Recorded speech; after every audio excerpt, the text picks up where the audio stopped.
Bom dia, boa tarde, boa noite, tudo certo com vocês? Sejam bem-vindos a mais um Labocast, o programa de entrevistas com coordenadores e pesquisadores do Laboratório de Política, Comportamento e Mídia da Fundação São Paulo, PUC-SP, o nosso tradicional Labo. Essa conversa é transmitida pelo YouTube e também pela TV PUC. Nossa convidada de hoje é a psicanalista, mestre e doutora em filosofia da psicanálise, Danite Falbel Pondé, que também é coordenadora do grupo de pesquisa A Crise do Amadurecimento na Contemporaneidade. E eu preciso falar que também é minha coordenadora na pesquisa. Seja muito bem-vinda, Danite. Oi, Michael, obrigada aí pelo convite. E vamos nessa. Danite, A Crise do Amadurecimento na Contemporaneidade. Acho que o título já fala muito, né? A gente está vivendo tempos meio que sombrios com relação ao amadurecimento. E isso implica em toda uma sociedade que muitas vezes não consegue dialogar, né? Tem uma frase do Nelson Rodrigues que diz assim: jovens, envelheçam. Ele já percebia lá pelo século XX que as pessoas não estavam mais amadurecimento. Como que a gente percebe essa imaturidade tão presente, tão latente nos dias de hoje? Ai, excelente, né? Retornar aí falas tão peculiares do Nelson Rodrigues, que não precisa se dizer profeticamente, mas eu acho que bem dentro do contexto dele já percebia, já captava os sinais de algo que anterior, né? Temos aí no exemplo de Turgenev, né, em Pais e Filhos, ilustrando as dificuldades de envelhecer, porque envelhecer, né, se tornou, por conta do panfletismo, né, do que é mais panfletário no sentido do progresso, da tecnologia e da ciência, envelhecer significou, acho que, dois pontos importantes aí no que se diz respeito ao amadurecimento ou à crise do amadurecimento, precisamente, né? Primeiro, não poder envelhecer, uma vez que envelhecer significa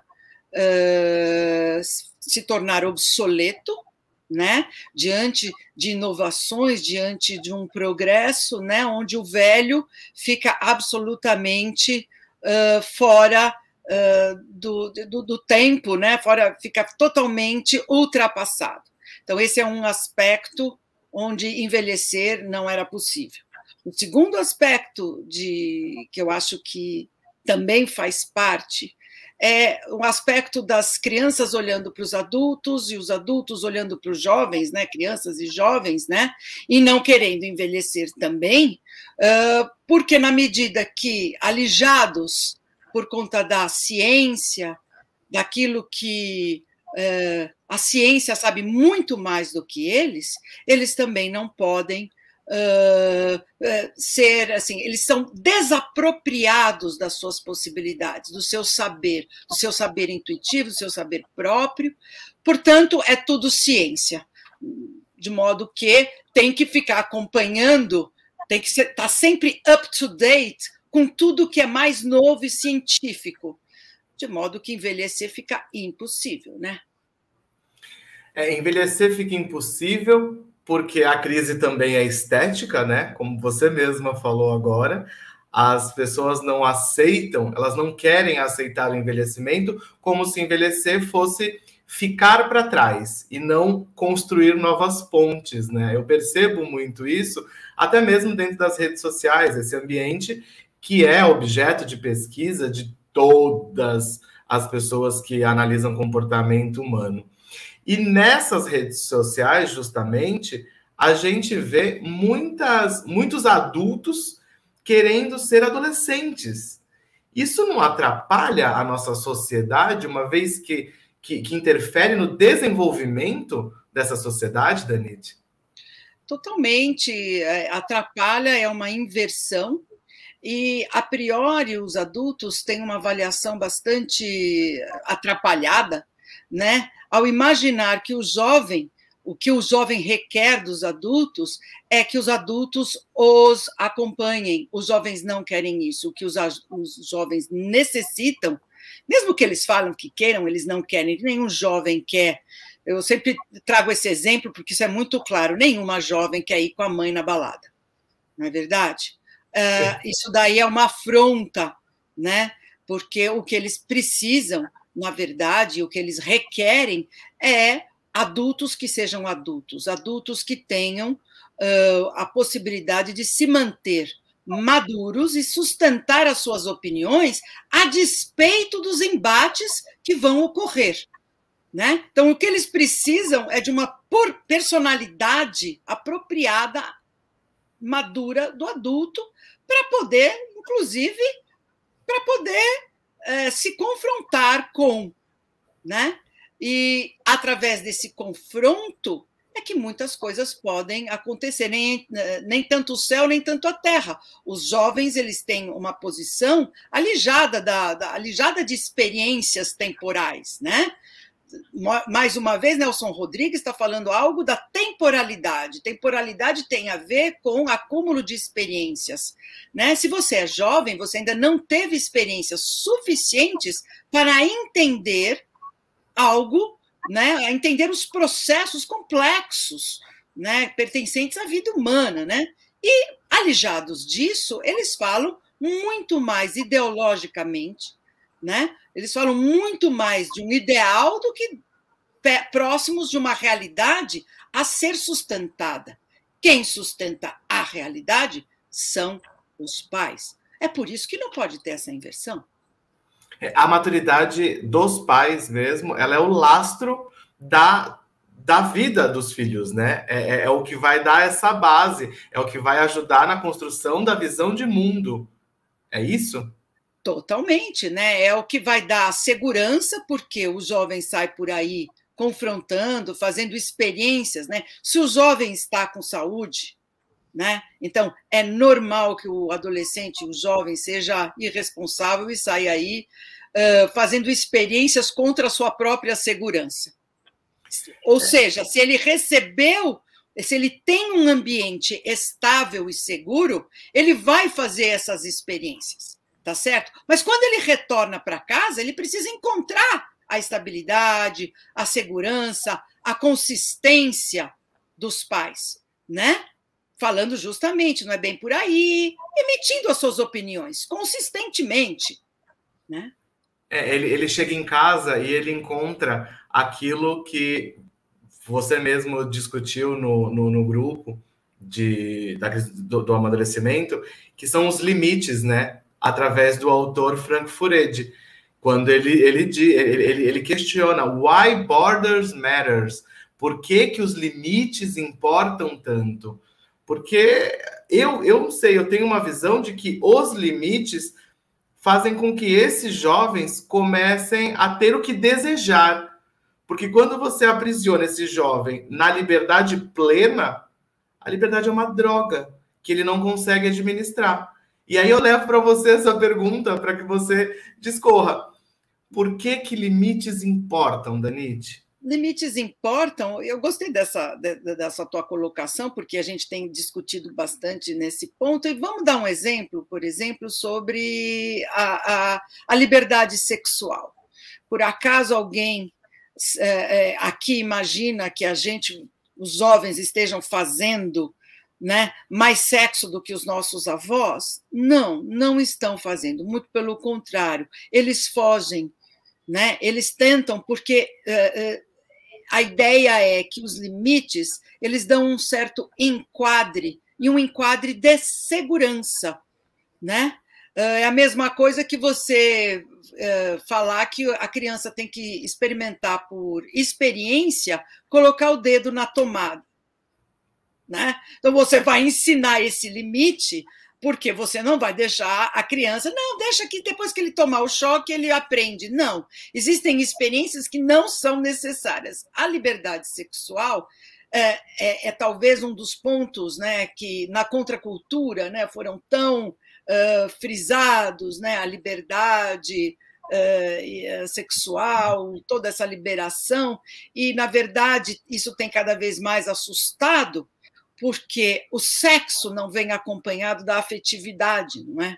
Então, existem acomodações da possibilidade sexual que, quando sem bordas, sem uma experiência, de algum modo, acomodada, né? O que vai acontecer? Vira uma grande insegurança, vira um mote, assim, vira uma atividade performática. Então, bastante distante do que é a vida afetivo-sexual, né? É engraçado, porque você fala da performance, né? Nessa vida sexual dos jovens, do contemporâneo. E eu sempre pontuo uma grande diferença entre a pornografia e a sensualidade. E a gente vive, e eu observo isso, que a pornografia ela está cada vez mais presente. O Brasil eu acho que é o maior consumidor de pornografia na internet, por exemplo, que nós temos hoje. Porém, a gente não tem a apreciação da sensualidade. Porque essa sensualidade, ela demanda maturidade, não demanda, Danite, para eu poder compreender a sensualidade? Tudo demanda maturidade.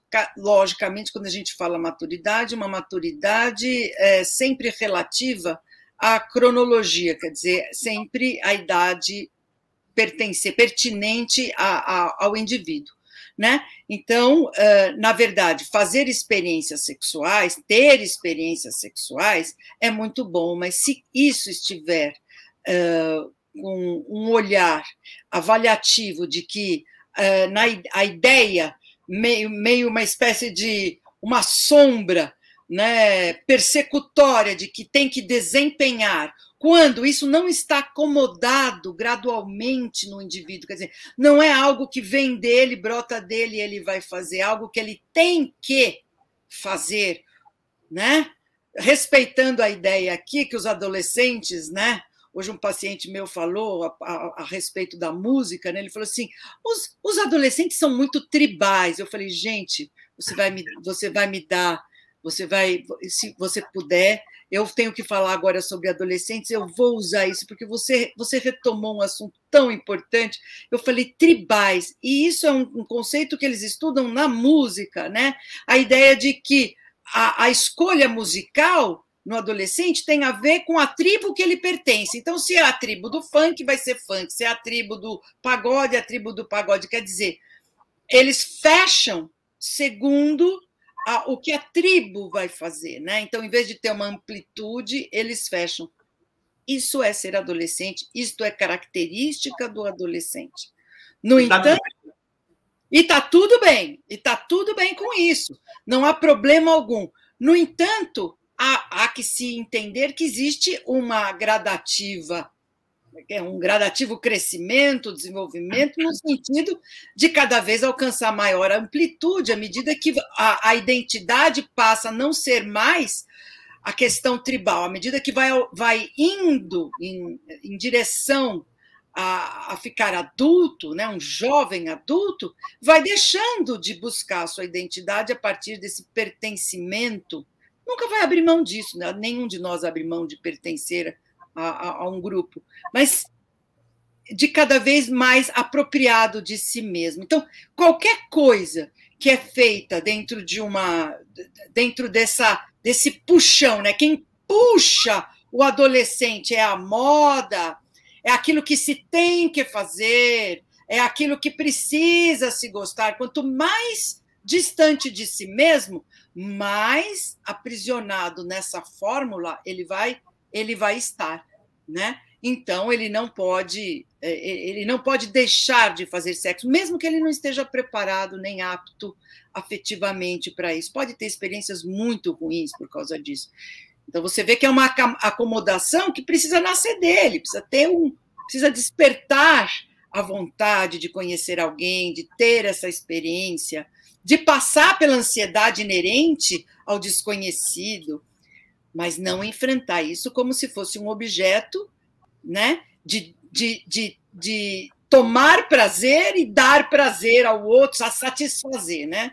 A gente sempre fala aquele exemplo do menino de 20 anos que toma Viagra para poder ter não arriscar a performance, né? Sendo que ele tem 20 anos, pelo amor de Deus, né? Até porque até o sexo, ele também, nos tempos atuais, ele fala não só do agora, não fala só de mim, ele fala do meio, né? Ele fala dessa tribo. E o que é que a tribo vai falar de mim se eu não performar da maneira com que todos os meus amigos teoricamente performam? E tem uma frase que um dos coordenadores aqui do Labo postou, o Andrei Venturini, ele diz assim: se amor e sexo andassem necessariamente juntos, a humanidade já teria desaparecido. E aí eu pego essa frase para te perguntar o seguinte: a gente já falou da performance sexual, a gente já falou da diferença entre pornografia e sensualidade, o quanto isso interfere dentro de uma sociedade imatura, né? Como que a gente administra isso. E aí eu trago essa questão do amor. Por quê? Discute-se muito também o amor nessa sociedade contemporânea e tão jovem, só que com a imaturidade eu consigo compreender o amor ou eu vivo o amor imaturo? Esse amor imaturo, esse amor, ele é mais puro ou ele só está sendo realmente um amor pornográfico? Veja, essa pergunta me remete a pensar em termos winnicottianos, né, que é a minha praia, a ideia de que o amor ele é um sentimento que ele acompanha o ser humano desde o início, mas de modos diferentes, ou seja, o substrato, né, a substância do amor, ela é diferente à medida que a complexidade, a gente vai do simples, o amor do bebê, né, até o amor de um adulto, né?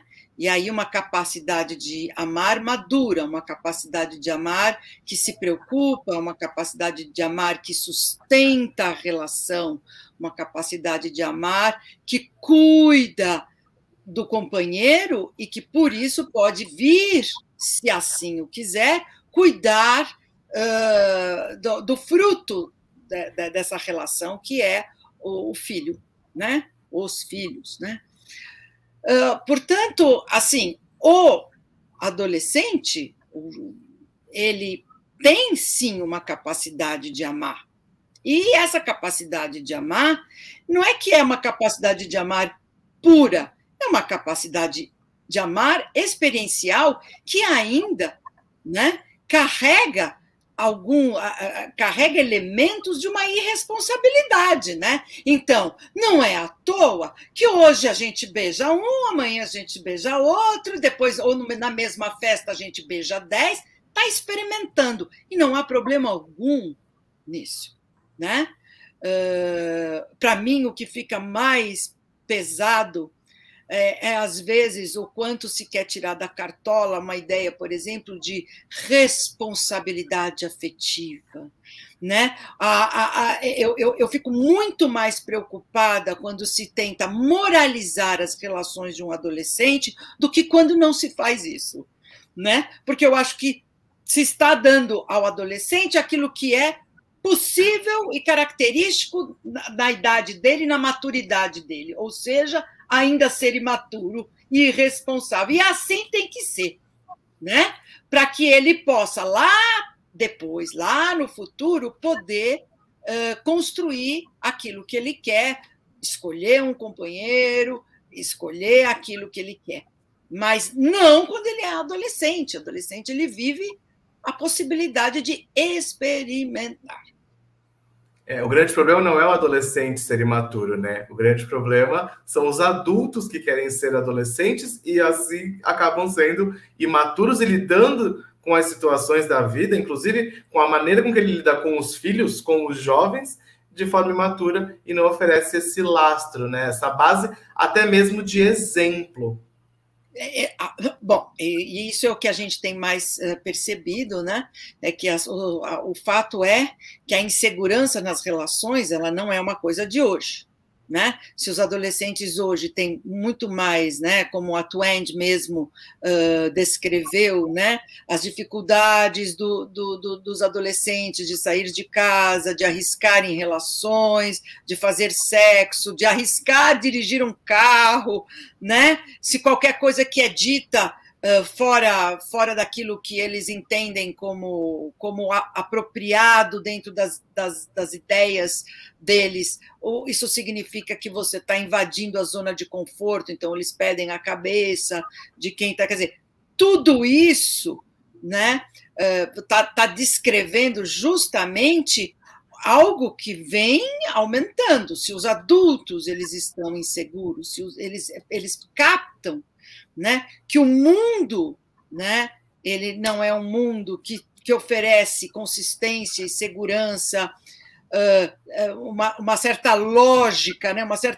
um certo enquadre costurado, né, como você falou, os limites bem colocados, né? Se tudo é relativo, inclusive as relações com os pais, então tudo fica dissolvido, se dissolve a possibilidade de segurança, de identidade, né? Enfim, isso é um atropelo, e nós estamos falando de adultos que são imaturos, né? No caso que a gente deu aí, bem claro, né?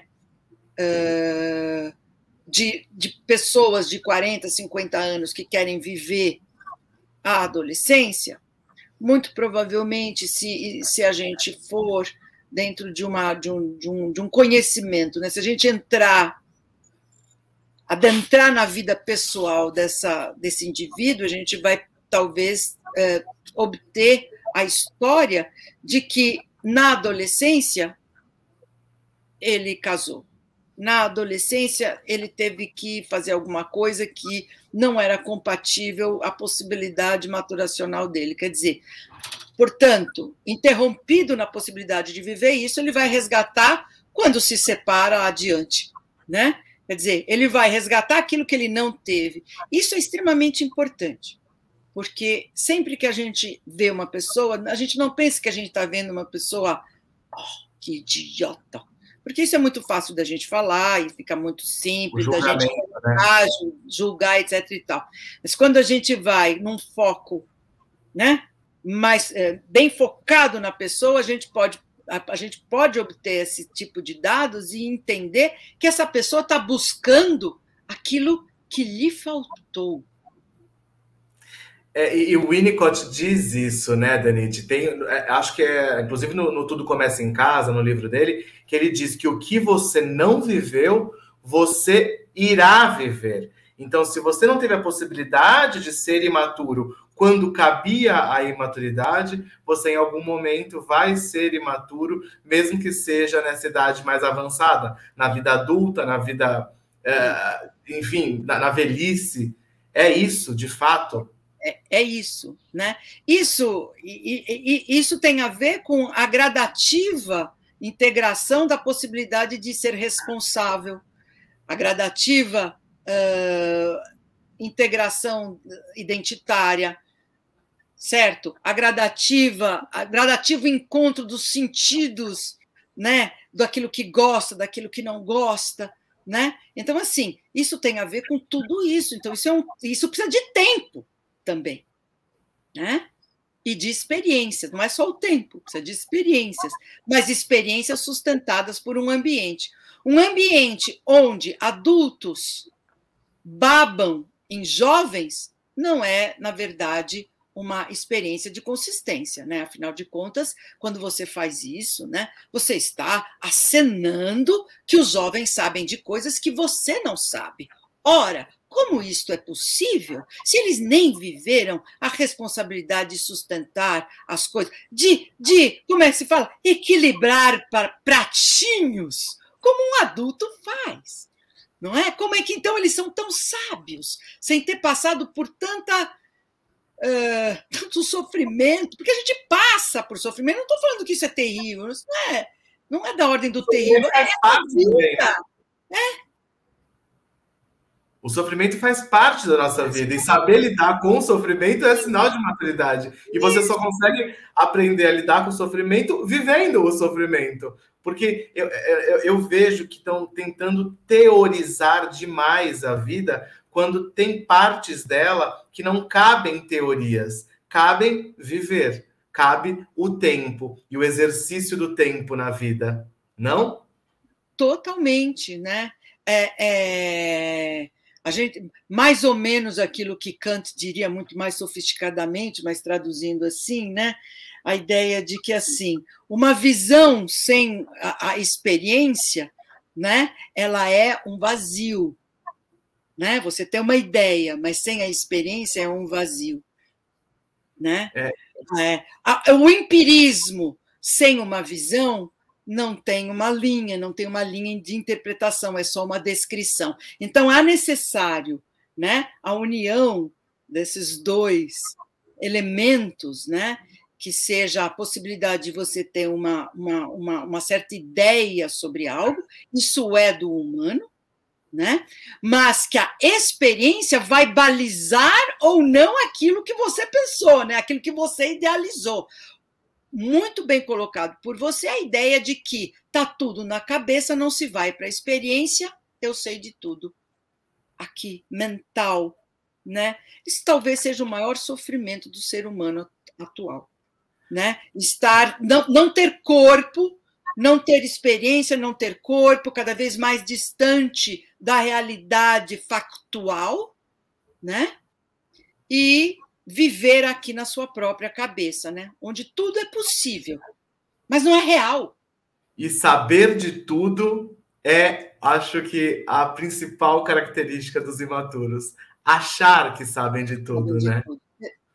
Totalmente, né? Dani, uma das definições é isso. Então, vamos... Muito, muito, muito obrigado por essa conversa. A gente poderia, ficar aqui, acho que mais algumas horas, eu diria.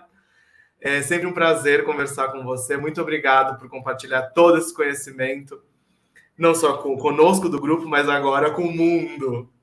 Obrigada pela oportunidade mais uma vez, pelo convite. É sempre muito gostoso conversar com você e transmitir isso daí. Esse é o objetivo mesmo. Com certeza. A conversa de hoje fica por aqui, mas não deixa de conferir todo o conteúdo que é publicado nas nossas redes sociais e, inclusive, no nosso portal offlatos.com. Um beijo e até a próxima.